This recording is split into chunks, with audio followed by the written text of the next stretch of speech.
If you spend enough time on the internet, you will come across the idea of a unicorn bike, the true one-bike-fits-all adventure bike.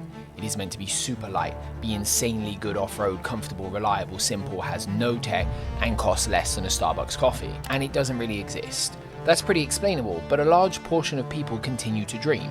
They dream of or build KTM 690s with rally towers, or rally bikes, or Cove 450s, or they just end up buying T7s. This is my new friend Rory, and he really likes adventure riding. What's your dream adventure bike, Rory? KTM 690. Exactly. Along the way, we have seen all kinds of bikes trying to fit this mold. CB500s, G310 GSs that cost more than £10,000, or DR650 diehards, endless polls, aggressive YouTube comments, and a general level of conversation that degenerates to the same level as Trump after he's just been watching Fox News. In Springfield, they're eating the dogs. But here is the kicker. Everyone seems to be looking at how something new can solve this mythical problem. I think we're all looking in the wrong place for these bikes. We're looking in expensive places at bikes that just aren't quite the things we need. And over the course of my job as an adventure bike YouTuber, I spend a ton of time riding the latest and greatest. They are more awesome than not at what they are designed for.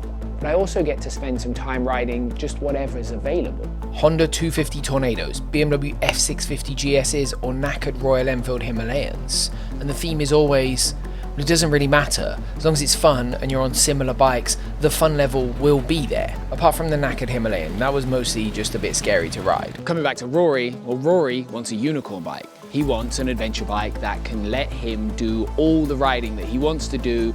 He's got a pretty dusty wallet. The targets to make that work are as follows. 1, it has to be fun, and it has to be fun for Rory to ride, and his priority is off-road. 2, it needs to be affordable. Rory doesn't have £15,000 for a KTM 690 with the Raid Garage website thrown at it. 3, it needs to be capable of travel. Decent road speed, decent range. 4, it needs to be reliable, simple, easy to work on, and easy to get parts for. 5, it needs to be cool. I think this is the most disregarded and most important part of the entire conversation. If you don't look at your bike and think, holy crap, I can't wait to go riding on that, it's probably not the right bike. I can hear you screaming DR650 through the camera. Stop. We live in Europe. Also, I don't think it's cool. The bike that can fit this mold and can do it without Rory becoming indebted to a bank is the humble and massively underappreciated DRZ 400.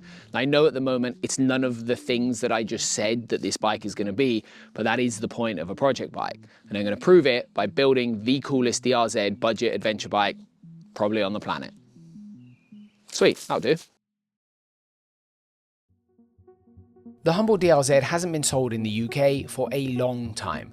I know a lot of countries still have them, and we've got an entirely new edition on the way, but for what we're looking for, this old version ticks nearly every basic box.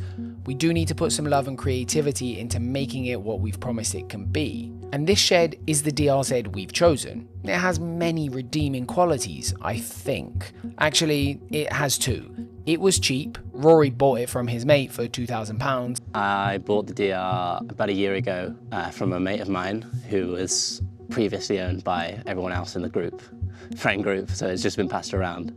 No one's lost any money on it. Everyone spent £2,000 every time. It also has a big tank and no, that's it. It is the definition of a shed find, but Rory tells me it is mechanically sound. From there, we are working with a bike that needs some love. The plastics are battered, it's got 20 years of grime and dirt on it and 20 years of wear parts wearing. The exhaust is vile, the suspension and bearings are completely cooked, and it leaks oil from a bunch of different places. But fortunately, Suzuki are great at supporting old models, and the DRZ's parts are readily available easily across all of Europe. They sent a care package to us to get the project started, and we wheeled the bike into the shed.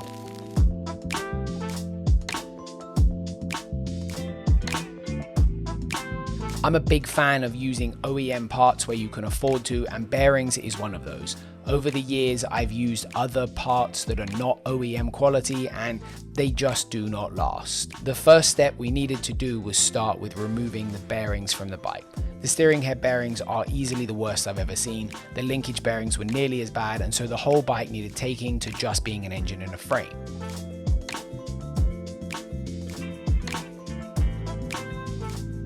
Pretty quickly, the foreshadowing started. The yoke bolts were hard as hell to undo. They were massively over tight.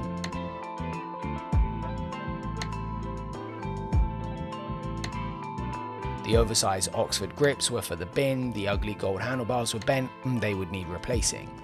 I find the stripping of a dirt bike style bike is generally pretty quick. Most bikes can be down to just an engine and frame in an hour. Rory had to hammer the steering stem out of the frame, but we could get to fitting our first bearings.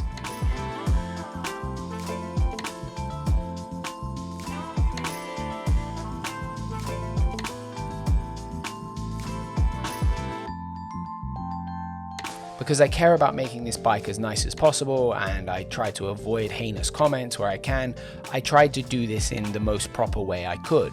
I broke the crappy bearing puller out of the bottom drawer of my toolbox and the top bearing race came out easily. The bottom one was less compliant. It wouldn't hold the edge of the race at all and it kept coming off. It's probably a cheap tool problem, but Old Faithful, the hammer and punch, had it fall out easily. The new races went back in pretty effortlessly and mine and Rory's mood was high. And then we hit the first home garage hurdle. Lower steering bearings are always a nightmare without a hydraulic press, and this was right up there.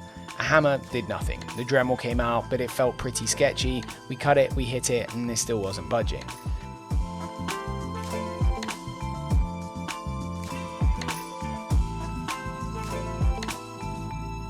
With that door temporarily closed, we moved on. The swing arm came out, but the linkage arms didn't. Sometimes this happens on neglected bikes. The first day Rory and I had in the garage went really quite well. Most of the parts came off the bike and we were able to get some of the bearings back in. There were a few tricky bits. The steering stem bearing was a nightmare. This is now off. The swing arm bearings were absolutely seized in, and as soon as we tried to pull them out, the races just collapsed. So I went into a friend of mine last night and he has a press, a 10-ton press, and we were able to press the bearings and the stem out and put it all back together. So now we need to kind of just get all the grease and the grime of 21 years of off-road life off this bike and go from there. I've got a couple of solutions to this. This is my first time kind of doing this without automotive chemicals or just like industrial grade chemicals. So I have bought something. One of the common problems you come across with the internet is that everything is American and there's some chemicals we're not allowed to buy here in the UK very readily. One of them is a cleaner that people use called Simple Green. Can't buy that here, or not at least easily. So this comes very recommended. It's very cheap. So we're going to give it a go. Try and get all the gunk off. If that doesn't work, I've got some other solutions up my sleeve, thanks to the internet. And we'll go from there, see how it goes. It went well. Turns out elbow grease is a pretty solid degreaser and a lot of the old parts came up very clean. Some needed some more manual love on the polisher, but they generally worked well. I even tried boiling some parts in a mix of elbow grease and water and that worked even better. I cleaned the suspension up and that went off to be serviced by my friend Jeff. He runs the SR75 Suzuki race team in the UK and is an absolute G at restoring stuff. And from there, it was time to start the build portion of the bike. First up was making it more long distance friendly. I really wanted this bike to have a tower. It's for the vibe of the thing and the wind protection, the nav being up high, and the one we chose was by Portuguese company One Adventure. It is 3D printed and has brass inserts, captive nuts, and generally feels to be really good quality. You order it with the fitting kit for your bike. It includes the 2 LED headlights that are Baja Designs copy, and they plug and play. On the Revzilla beard scale, this would probably be like a 2 to fit. There was a slight tweak with one bolt being slightly short, but otherwise I was really impressed with how easy this was. New handlebars and grips went on, and while things were coming together, there was also some time pressure mounting. I had a ferry to Portugal to catch in 48 hours from this shop. When you're bike building, there are always hurdles. For everything that went well, something snagged pretty chunkily in the process. I accidentally ruined the heated grips. The handguards fitted well, but there's always a little shimmy with these things. I managed to break a drill bit off in the triple clamps, drilling out an old bolt, and all the threads in them needed tapping. I lost footage of it due to a corrupted card, but we started to replace the bolts with a bolt kit we bought for an RMZ. Most of the bolts are similar, and it meant that we were able to make sure the bike was going together with uniform bolts of the correct size that were not rusting to oblivion. The new Polysport mudguard needed spacing to fit around the new tower. The rear mudguard needed cutting to fit it, and I only had this janky little junior hacksaw that kept bending. It took an age.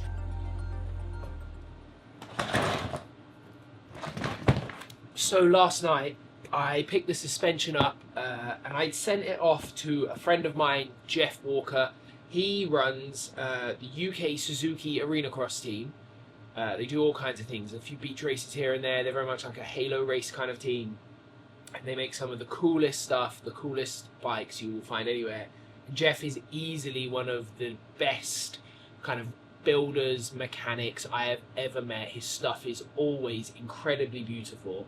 So when we had some Suzuki suspension that needed some serious love, he was the person that I was calling to ask if he would do it.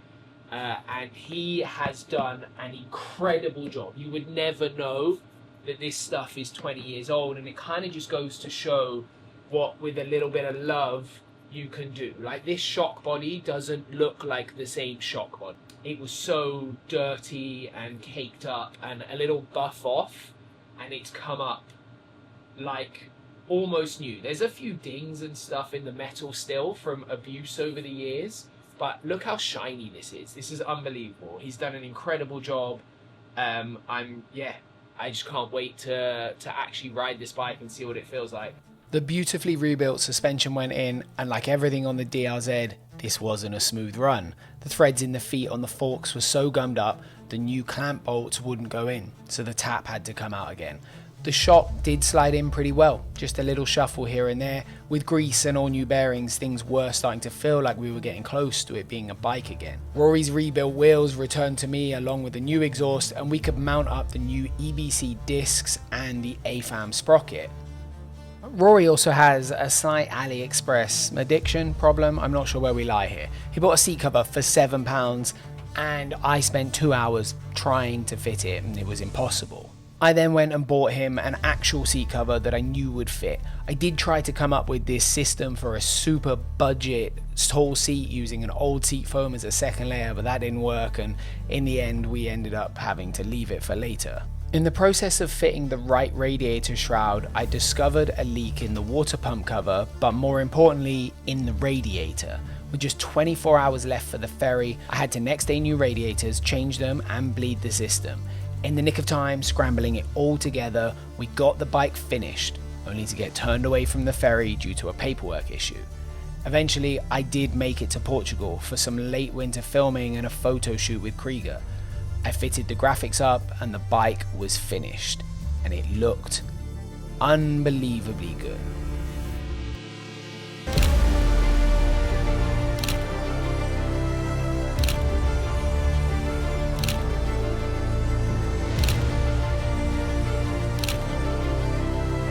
It's really hard to believe that this is a DRZ 400. It started like this, and it finished exactly as I had imagined. I might be biased, but I think it looks ridiculously good. It was a ton of work, but I'm pretty sure we've also managed to come in on a good budget. Let's run through a few of the details of the bike. The first is that tower by One Adventure. Not only does it look great, but it's a really reasonable €450. It's light, simple, and it transforms the DR. I could make a whole video about this thing. Aesthetically, it looks great. The lights seem really good quality and are super bright. The fitment of it was good, and more importantly, the hardware feels like good quality and not like corners have been cut to keep the price down.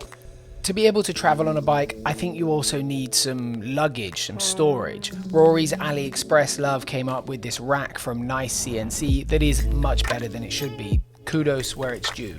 This allowed us to mount the new Krieger OS Adventure base easily and fit it with OS 18 bags. The new base is designed to fit almost any adventure bike and is perfect for the wider rear end of the DRZ. And then if we want later, we can add a big bag to the back and we're ready to cross continents. For tyres, we opted for Motor's Tractionator RAL Zs. I think they are a really solid adventure type. They're durable, they're long lasting, and they're a great balance of everything we need the tyre to be.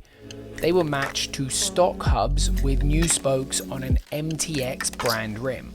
It's a budget rim and it comes in anodized black. I couldn't find a single review of these rims, so this is very much an experiment. The brake discs are a nice mid-range EBC D series disc, and I think they are a great value for performance balance. The chain and sprockets are by AFAM. Chains are one area that you really need to trust in adventure riding, and I paired it with a steel rear sprocket for that maximum lifespan to price ratio. A huge boost to the vibe of the DR is the Polysport Restyle kit that brings it out of the 90s and into the current day. I think it's modern, it's sharp, and it is absolutely the foundation of the whole look.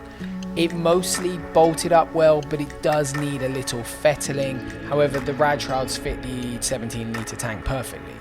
Polysport also do some affordable frame guards and case covers for lots of different bikes, and we fitted these here because that protection for an adventure bike is always nice to have. The handlebars are 7/8 bars by Artec.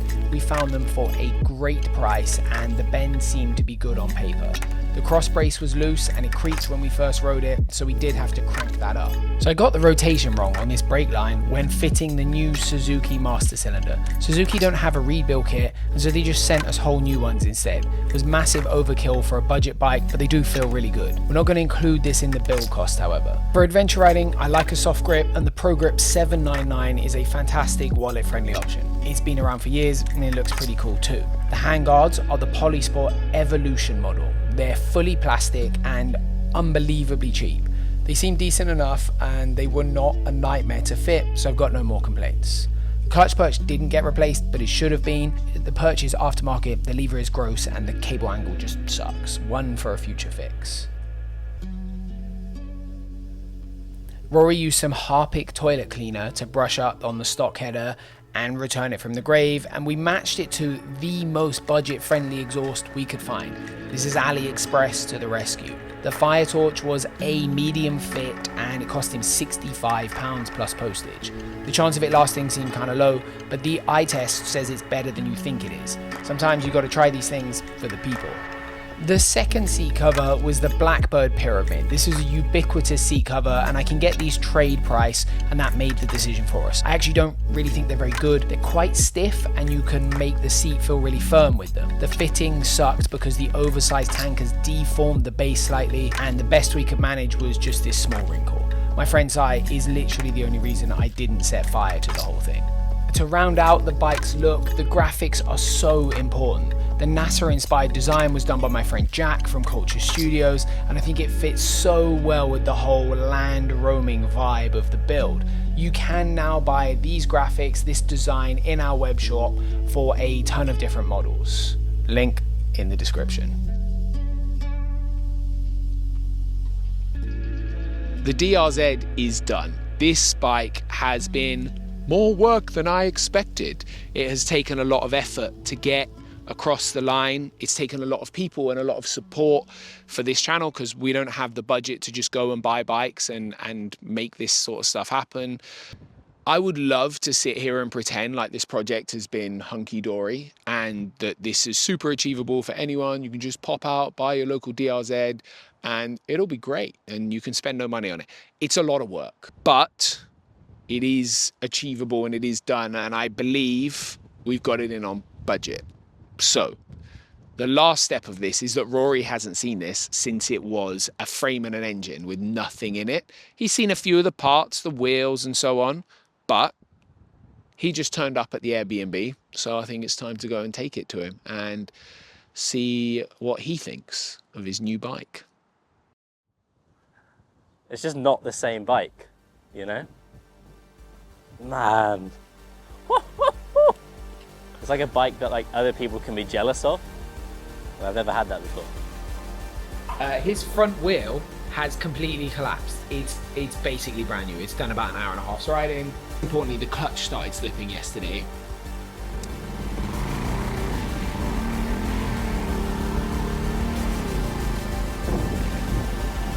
Oh, shit.